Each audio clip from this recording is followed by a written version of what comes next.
तो मैंने कबूतर को गुरु बनाया। ये कबूतर गुरु कैसे बन गया? भाई जब नेत्रों में गुण देखने की स्थिति आती है, सब में गुण दिखते हैं, कबूतर में भी दिखा। यदु महाराज बोले, मेरे चित्त को बड़ी इच्छा है, आपने कबूतर से क्या सीखा, कृपा करके मुझे बताइए। कबूतर ने आपको क्या सिखाया? तब श्री दत्तात्रेय भगवान के पूछने पर दत्तात्रेय भगवान कबूतर के विषय में बताते हैं और पूरी एक कथा सुनाते हैं। मैंने कबूतर से सीखा, कबूतर में अपने पत्नी बच्चों के प्रति आसक्ति बहुत होती है।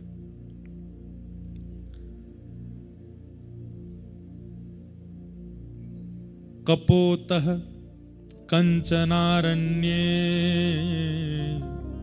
कृतनीडो वनस्पतौ कपोत्या भार्यया सार्ध मुवास किंचित् समा।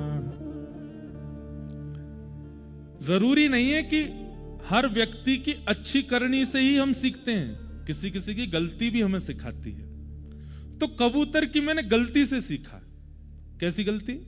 बोले कबूतर में आसक्ति बहुत होती है। एक बार एक कबूतर वन में विचरण करता हुआ गया और तभी उसने देखा कि एक मादा कबूतर एक वृक्ष पर बैठी है और उसका उसके प्रति स्वाभाविक स्नेह हो गया। स्नेह होने के बाद उन दोनों ने मन बना लिया कि चलो अब हम गृहस्थ आश्रम में प्रवेश करते हैं। कबूतर कबूतरनी ने ब्याह कर लिया। ये कथा दत्तात्रेय भगवान सुना रहे हैं अपने गुरुजी की। मेरे गुरुजी ने कबूतरनी से ब्याह कर लिया। बोले अच्छा। फिर कुछ समय बाद उनके छोटे छोटे बालक हुए। बहुत खुशहाल परिवार चल रहा था, सब बड़े आनंद में थे, सब बहुत प्रसन्न थे, कोई कमी नहीं थी। छोटे से घोंसले में 4-5 कबूतर के बच्चे, कबूतर कबूतरनी सुबह उड़ करके जाते, दाना चुगते, अपना पेट भरते, कुछ दाना लेके आते, बच्चों को पवाते। कबूतर बहुत प्रसन्न था, अपने बच्चे और अपनी पत्नी में सर्वस्व देख रहा था। इतना आसक्त हो गया था कि बस उनको देखे बगैर वो रहता नहीं था।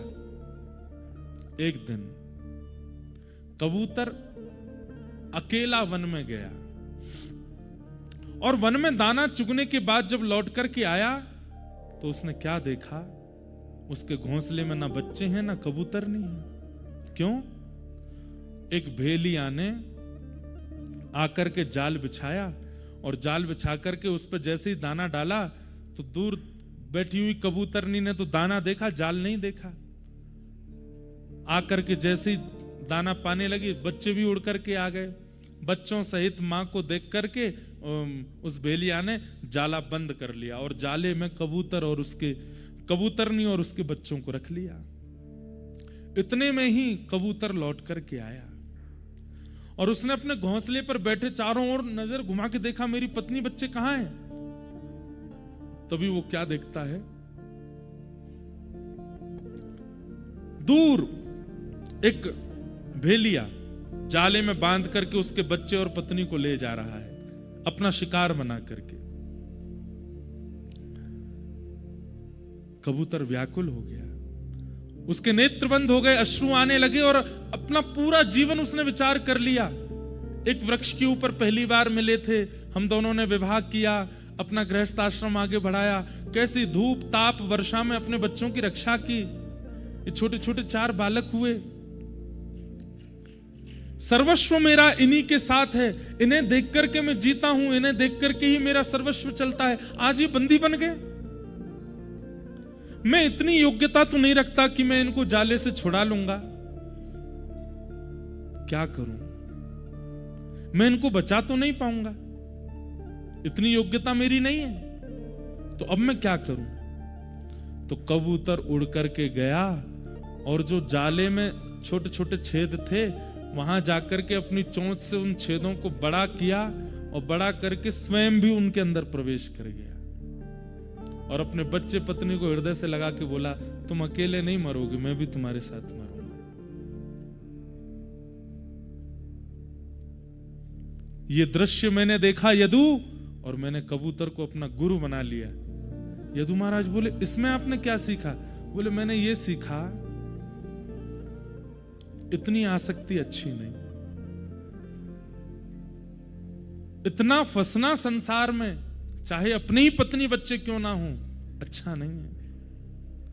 कि अपने आप को अयोग्य मान करके ये विचार कर लिया। बंधुओं, आज की डेट में तो ऐसी चीजों पर मूवीज बनती हैं और उनको देख के लोग बड़े भावुक हो जाते, बताओ बच्चा नहीं पाया तो खुद ही मर गया साथ में। पर यदु महाराज के सामने श्री दत्तात्रेय कहते हैं ऐसी आसक्ति अच्छी नहीं।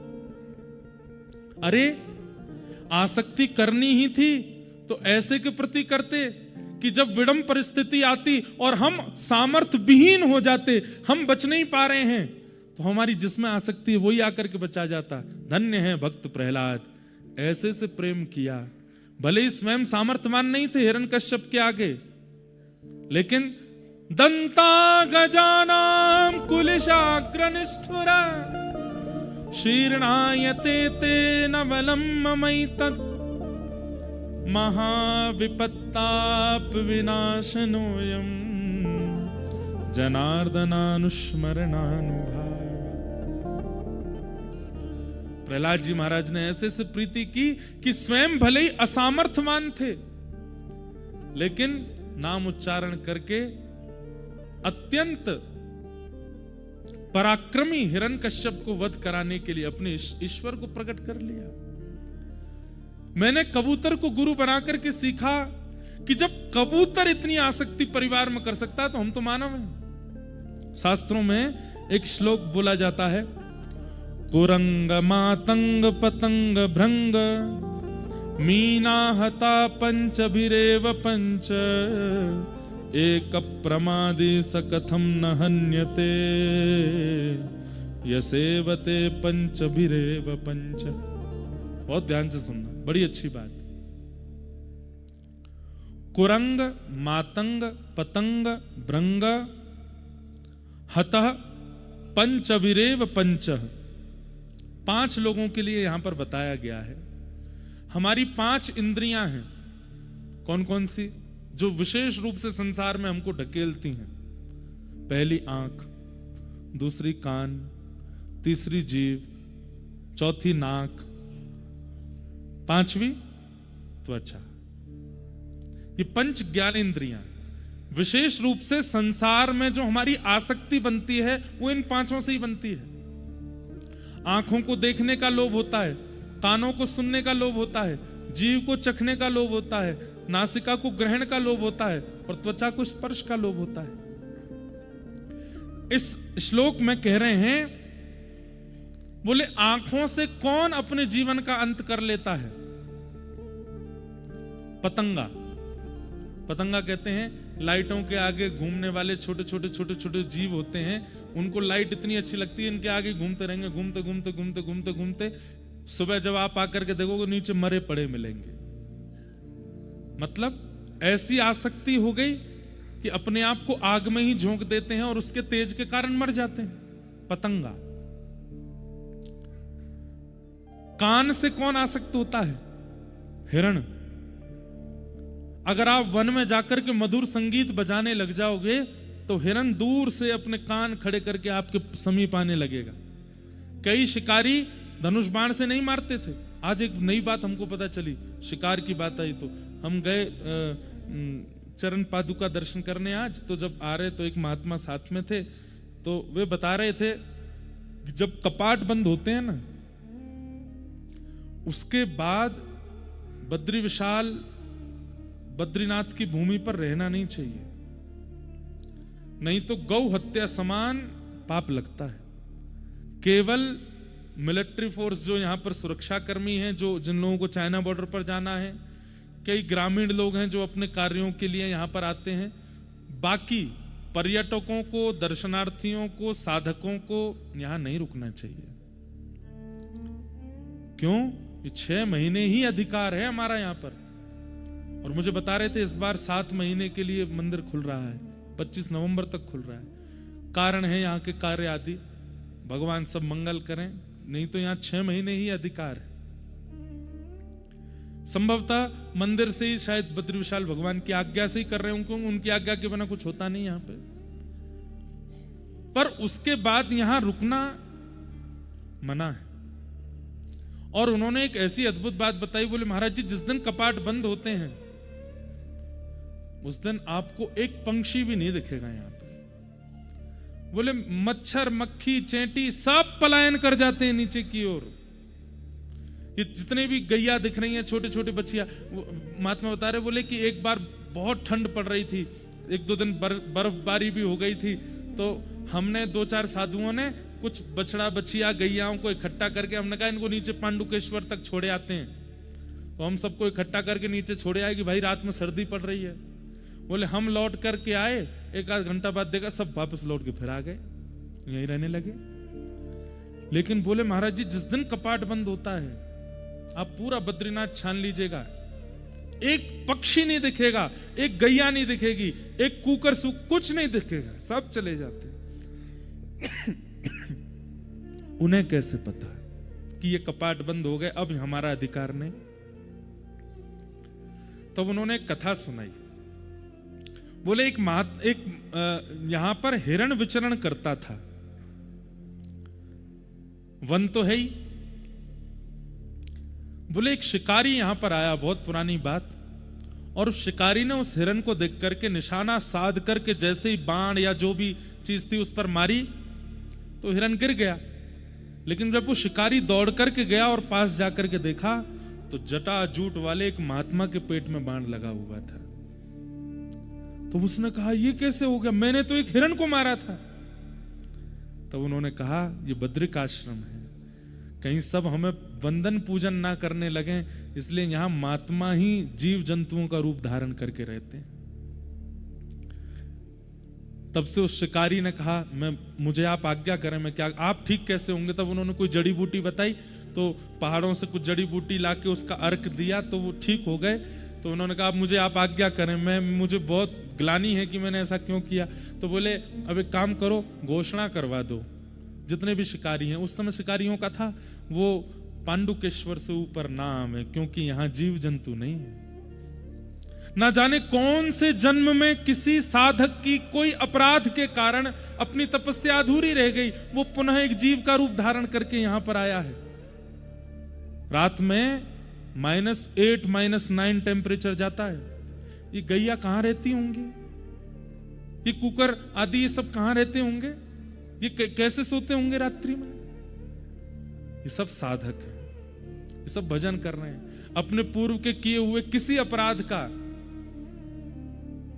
कारण जीव बन करके यहां रह रहे हैं। तब से यहां शिकार करना मना है, यहां शिकार नहीं होता। हम तो कह रहे हैं यहां काय को सब जगह ही है, काय को करो कहीं भी।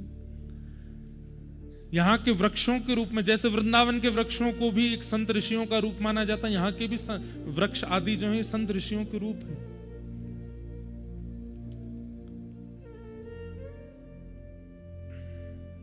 तो ऐसा ये बद्रिकाश्रम है। यहां पर कोई जीव भी आपको दिखे, आज हम गए तो चरण पादुका जहां ठाकुर जी के चरणारविंद हैं,